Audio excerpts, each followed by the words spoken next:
Bismillahirrahmanirrahim. Assalamualaikum warahmatullahi wabarakatuh.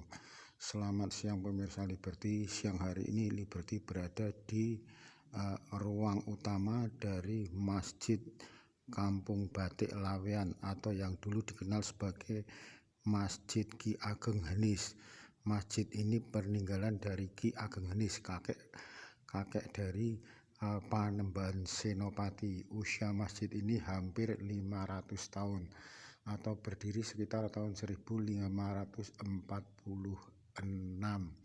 Kali ini Liberty persis berada di depan mihrab peninggalan dari Sinuwun Pakubono X. Mihrab yang merupakan tempat untuk khutbah Jumat atau khutbah-khutbah pada pengajian di hari-hari tertentu ini konon memiliki nilai wingit tersendiri. Artinya ada beberapa pengalaman orang yang pernah sholat di Masjid Laweyan ini sempat bertemu dengan bisa jadi semacam jin muslim ya.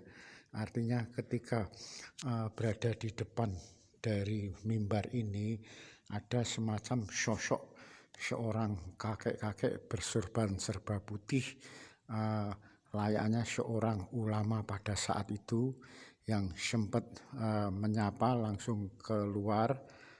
Menariknya keluarnya bukan langsung ke pintu utama, melainkan ke pintu samping yang ada di sebelah selatan dari mimbar khutbah atau mimbar pengimaman ini. Ada lagi pengalaman dari seseorang yang ketika rebahan atau tiduran dengan telentang kakinya ke arah barat atau ke arah kiblat, mendadak langsung ada seolah-olah ada yang menegur, ditendang-tendang sehingga bangun.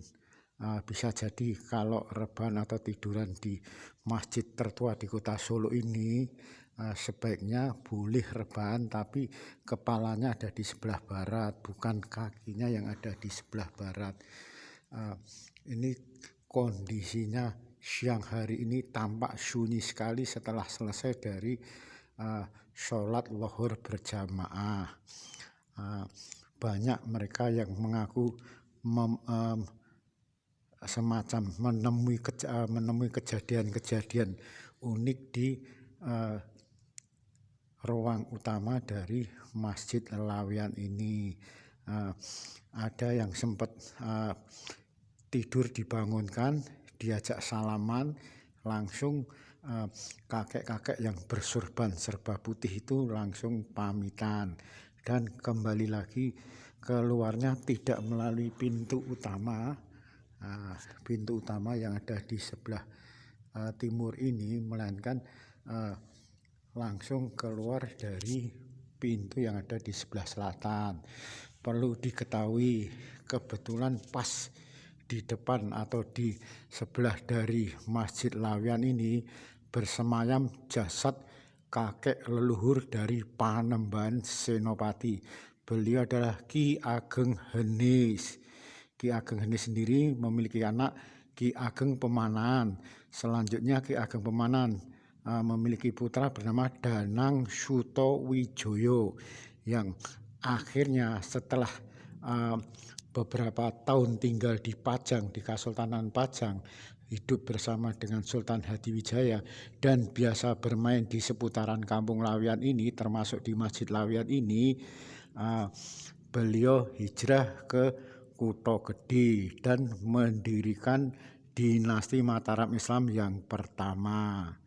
Nah, jadi masjid ini merupakan masjid di masa kecilnya Panembahan Senopati atau Danang Sutawijaya. Masjid ini berdiri tahun 1546, hampir 1 abad. Pas di belakang dari mimbar ini, dari mihrab ini, kalau diluruskan belakang tembok di situ ada makam Ki Ageng Henis, kakek leluhur dari Panembahan Senopati.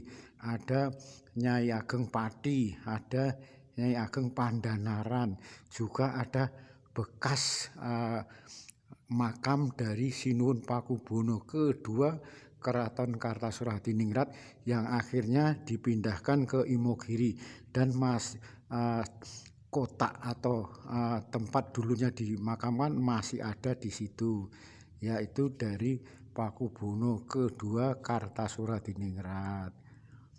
Nah, sehingga tidak mengherankan lagi kalau suasana sakral, suasana penuh misteri ada menyeliputi di masjid tertua di kota Solo ini, yaitu Masjid Lawiyan. Sumangga bagi pemirsa yang berkeinginan untuk singgah barang sejenak di Masjid Lawiyan ini bisa, artinya bagi mereka yang memiliki ilmu indigo, metafisika tingkat tinggi bisa datang ke sini untuk melihat secara langsung kondisi jin muslim yang banyak berada di ruangan Masjid Lawiyan ini. Nah,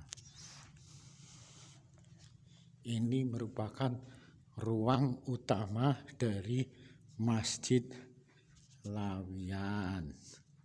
Selanjutnya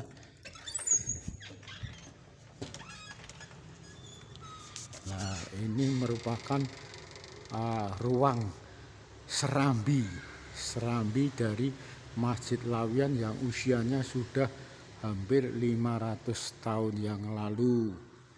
Nah, ini serambi dari Masjid Lawiyan, masjid peninggalan Sultan Hadiwijaya, atau lebih tepatnya lagi peninggalan dari Ki Ageng Henis.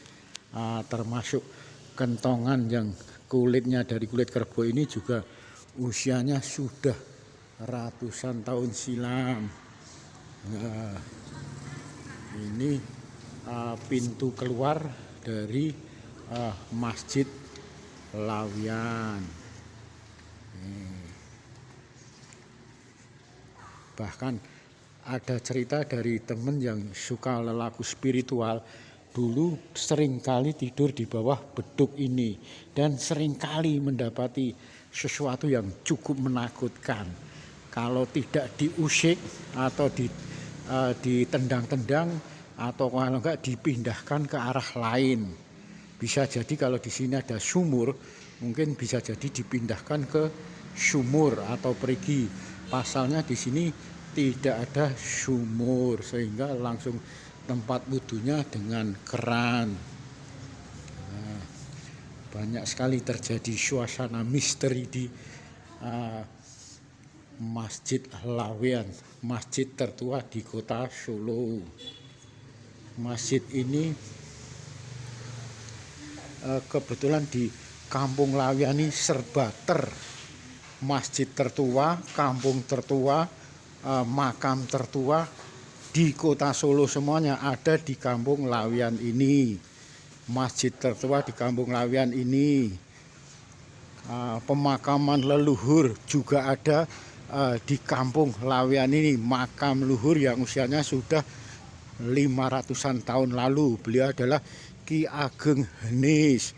Kampung tertua di kota Solo juga dia. Kampung Lawiyan ini merupakan kampung tertua di kota Solo, sehingga Lawiyan ini banyak memiliki tersendiri. Kampung tertua, makam leluhur tertua, masjid tertua, semuanya di Solo tuh banyak dimiliki oleh Kampung Lawiyan ini.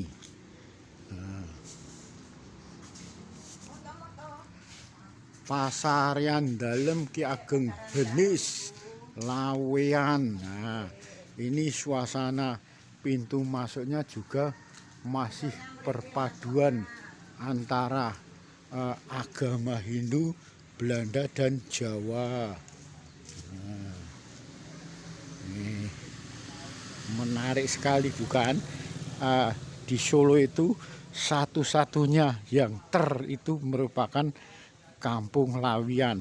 Kampung Lawiyan tertua, 200 tahun lebih tua dari Keraton Solo. Oh, malah lebih, karena Keraton 1700, ini 1000 500-an, sekitar 2,5 abadan. Nah, sungai juga bersejarah, artinya di Solo khususnya di Kampung Lawian ini banyak sekali peninggalan heritage, peninggalan sejarah. Sungai yang di depan Masjid Lawian ini juga memiliki nilai historis yang sangat tinggi. Kali Jenes ini dulu pernah dipakai untuk melarung menghanyutkan jasad dari Raden Pabelan yang dibunuh oleh Joko Tingkir. Kuburan tertua di Solo ada di Lawian, masjid tertua di Solo ada di Lawian, kampung tertua di Solo ada di Lawian, usaha batik tertua mungkin di Indonesia di Lawian, sehingga Lawian ini memiliki nilai plus tersendiri. Bahkan gang-gang sempit pun di sini, sehingga nantinya Lawian itu banyak meninggalkan peradaban sejarah yang nilainya cukup tinggi. Dari sungai, dari batik, dari masjid, dari pemakaman, semuanya serba bahkan banyak di sini itu makam dari tokoh-tokoh sejarah. Bahkan ada salah satu putri dalam dari Sultan Hadiwijaya atau Joko Tingkir yang dimakamkan di daerah Pajang. Sehingga Kampung Lawian ini istimewa sekali, banyak memiliki keter artinya semuanya serba Demikian liputan Liberty yang menyoal masalah dahsyatnya sempurnanya Kampung Batik Lawian yang banyak memiliki nilai historis sangat tinggi.